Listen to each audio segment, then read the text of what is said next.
సర్వమంగళ మాంగళ్యే శివే సర్వార్థ సాధకే శరణ్యే త్రయంబకే దేవి నారాయణే నమోస్తుతే. సుప్రభాతం ఛానల్ ప్రేక్షకులకు నమస్కారం.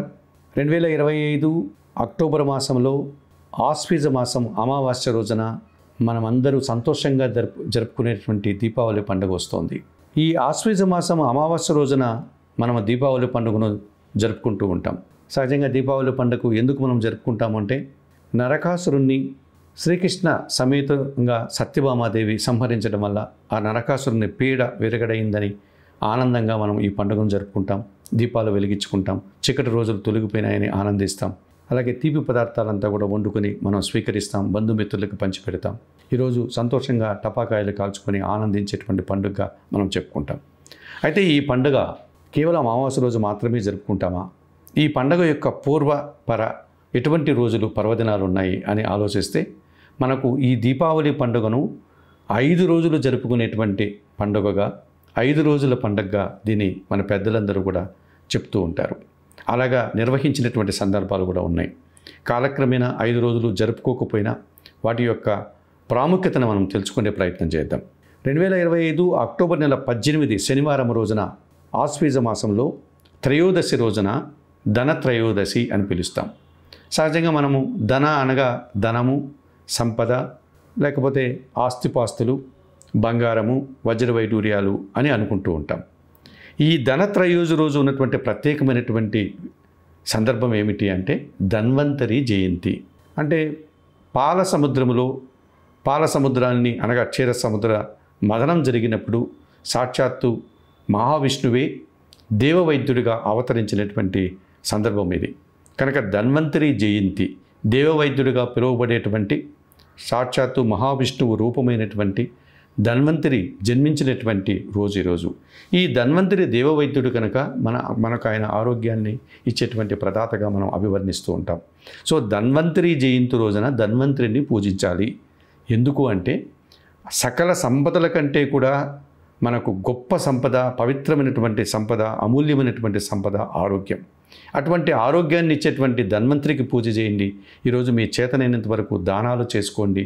ఆయన్ని అమృత కలశహస్తాయ అని మనం పిలుస్తూ ఉంటాం ధన్వంతరిని. ఆయన్ని పూజించి ఆరోగ్యాన్ని సంపాదించుకోండి.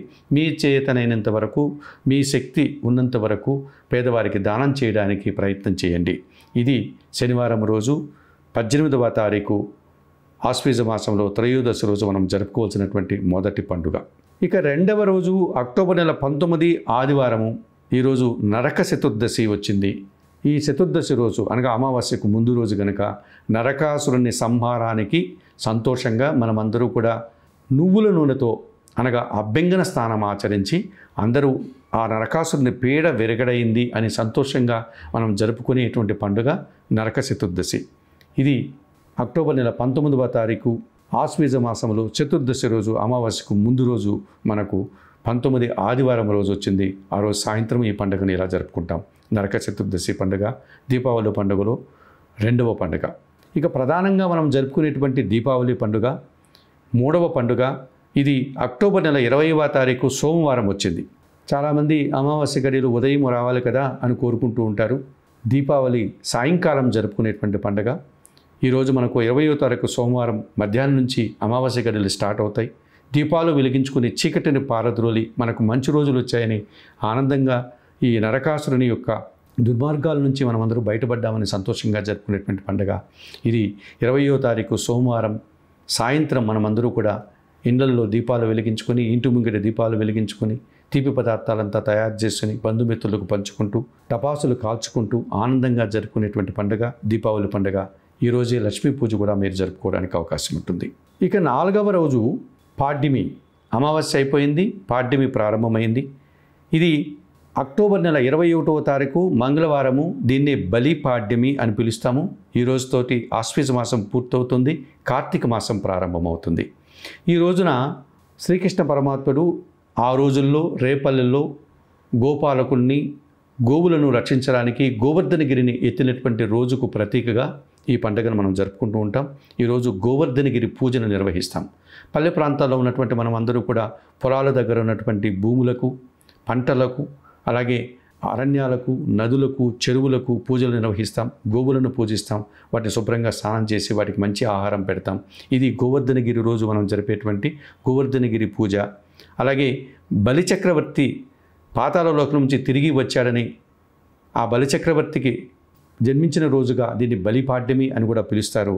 కార్తీక మాసం ప్రారంభమైన కనుక వారి వారి సాంప్రదాయాలను అనుసరించి ఈ కొంతమంది శివభక్తులు కేదారి గౌరీ వ్రతం కూడా ఈరోజు నిర్వహించుకొని ఆ రోజు సాయంత్రం సంతోషంగా ఆ గౌరీదేవి వ్రతాన్ని ఆచరించేటువంటి సందర్భం కూడా మనకు కొన్ని ప్రాంతాల్లో కొంతమంది గృహాల్లో కనిపిస్తుంది. ఇక దీపావళి పండుగలో చివరి రోజు ఐదవ పండుగ అని మనం చెప్పుకునేటువంటి చివరి ఘట్టం. ఇది అక్టోబర్ నెల 22వ తారీఖు బుధవారం కార్తీక మాసం విధి రోజు వచ్చింది. ఈ రోజున భగిని హస్తభోజనము అని పిలుస్తాం. అనగా అక్క చెల్లెళ్ళు అన్నదమ్ములను తమ ఇంటికి ఆహ్వానించి వారికి విందు భోజనమును సమర్పించి వారి ఆశీస్సులు పొందేటువంటి రోజు. దీనికి మన పురాణ గాథ ఒకటి మన పెద్దలు చెప్పేటువంటి సందర్భం కనిపిస్తుంది.